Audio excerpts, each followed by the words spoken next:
In this video, I'm going to show you how you can close your tabs on Firefox Mobile Browser. If this video helps, please like and subscribe. Now, if you have many tabs, sometimes it might be an issue, and this most likely will affect the performance of your Firefox browser. Currently, you can see I have 7 open tabs, and I wish to delete some of them. So to reduce the number of tabs, first, you need to tap on these tabs, and this will show you the number of open tabs so that you can delete some of them.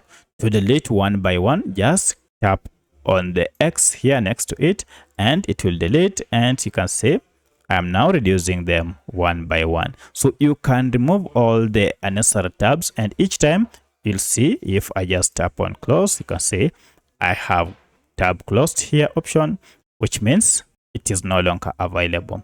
Once you are done, now you can go back to your home page and you should see now you have lesser tabs. So that's how you can close open tabs on Firefox Mobile Browser. If you have any other question, please let me know in the comment section. Otherwise, thanks for watching and let's meet in the next video.